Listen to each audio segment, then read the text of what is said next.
Hi, Kathy here from Kathy's Cute Creations. Today I'm going to show another way to cut the watermelon blocks, because you know in my original video when I presented it, I cut my first two blocks wrong. Now you can see here's the one down here. Here's the one. So it's at the corner down here. You go up here, and here's the 12, and there's the 12 and a half, and you can put washi tape, which is what I'm going to do to show you how to mark it on this mat right here. So let me get my washi tape. Okay, so I went all the way up the edge from the bottom down here. I went up the edge over here. That is my 11 3/4. The little dot is representing where it's supposed to be, like that. It's going to be, this is 12 and a half. You can see the 13 there. So it's 12 and a half tall and 11 3/4 widthwise. And what I did was, based on the picture, we're going to be chopping some of this off. It's going to be chopped off here at the bottom. This is going to be chopped off here.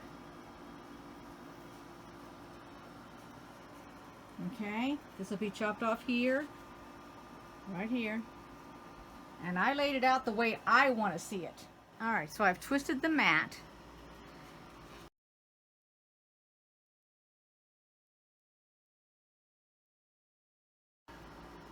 And just take my, and of course it's going to cut my washi tape, which is fine. So there we go.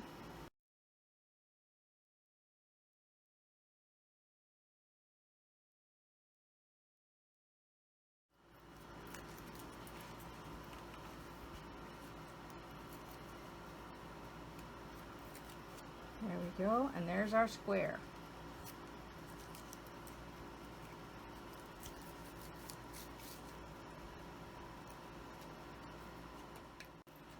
Now the second way to do this,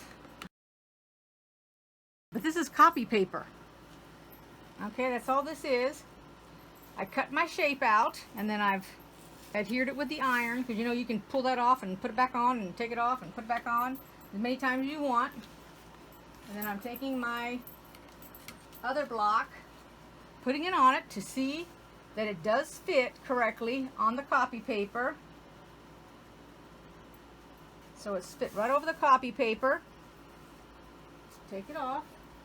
And now all I do, because this is a little bit stiff, is just cut this one. Just make sure you do not cut into your copy paper.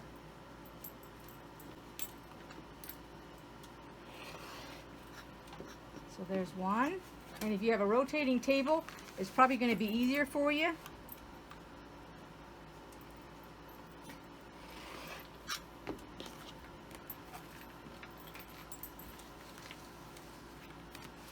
Used up all my circle white that I did have, so I went with something else.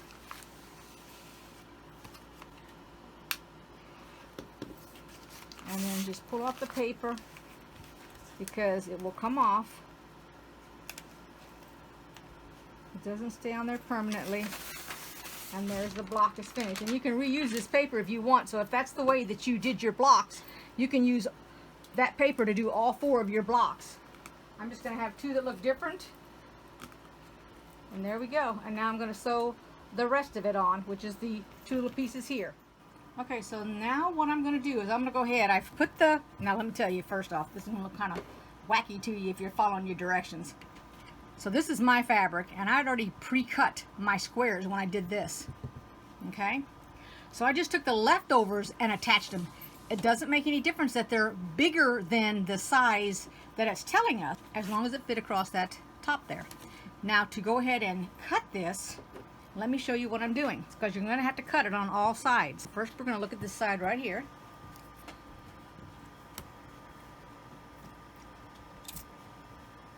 And you're going to match along with your side. You can take your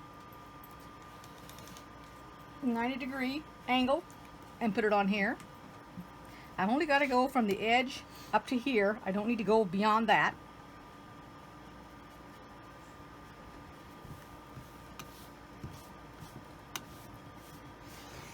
Just like that. I'm going to turn it. There's a couple of us in here, just so that you know. Hi. I want to think you're crazy. No, they're not going to think we're crazy.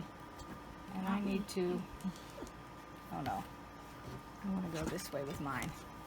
And I'm matching up across the top here.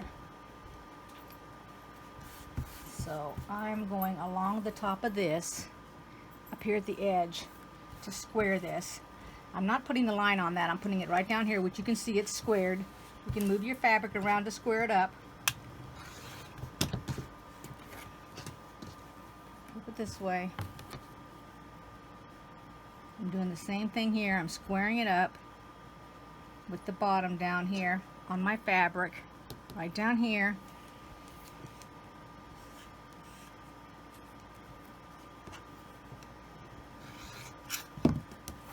Flipping it over.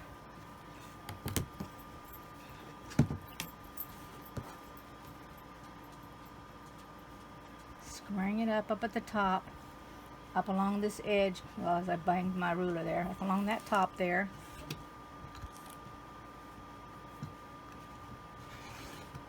Alrighty. So there are my 2 blocks that I will add to my other 2 blocks. Let me lay them out here for you so that you can see them.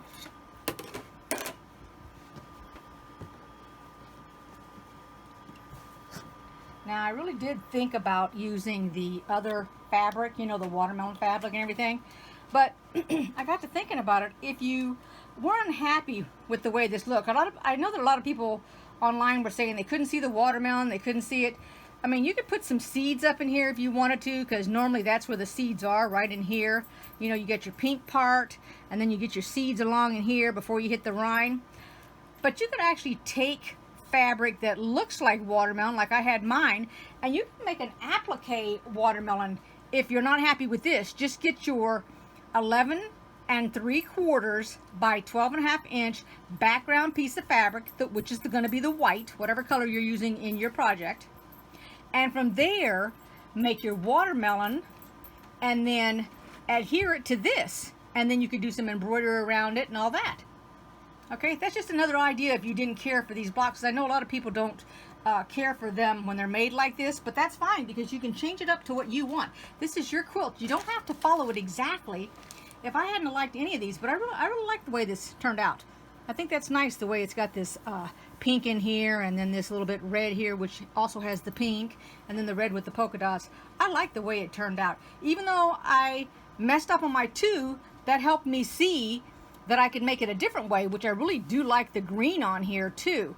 I could have went ahead because of the way this fabric was shaped. It was similar to the way the fabric was shaped from the Fort Worth Fabric Studio, and this is why this has a little bit of a seam right here, which you can barely tell it, but it does have a seam, because if I had cut this the way I got it, it's not long enough to go at the bottom, and so this would have went sideways like that. But I want it to look like a melon, and this is the way a melon would actually look.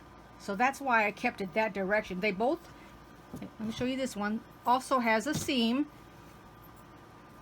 over here. I made sure that one of the seams went on the left side and one of the seams went on the right so they could balance each other out. And I don't know when I get done, I haven't looked at the assembly yet. I'm going to do that. I'm waiting until the weekend before we put it up. So I'm not sure if all 4 of these blocks go together, you know, if this is strips and so they're all 4 on the same line or area, the row, let's call it the row, or if it's 1 on each row, or it's 2 per row, or every other row, or something like that. So I don't really know how it's going to look yet. Okay, I just, in my own mind's eye, I have a feeling that they're going to want to point them towards the right because of the way that we've cut this. And that's just my opinion. I don't know if I'm right or wrong. It's whatever. But I just wanted to bring this back and show you how to do it if you didn't have a ruler, like I showed you with the freezer paper, and then with the board, with the washi tape marked out on the little mat, not the board. I keep calling it a board, but it's a mat. So I hope you enjoyed this video. Give it a thumbs up if you did, and I'll see you all next time. Bye-bye. Take care. Thanks for watching. And now I'm back because I was scolded. I forgot to say like, comment, and subscribe, and ring the bell. What bell? What bell are they ringing? Are they ringing the church bells? Are they ringing the holiday bells? Clicking on the bell to get notifications. Which bell? They're clicking on the bell to get notifications. The notification bell. Thank you kindly. You're welcome kindly. And again, thanks for watching. Bye-bye. Bye.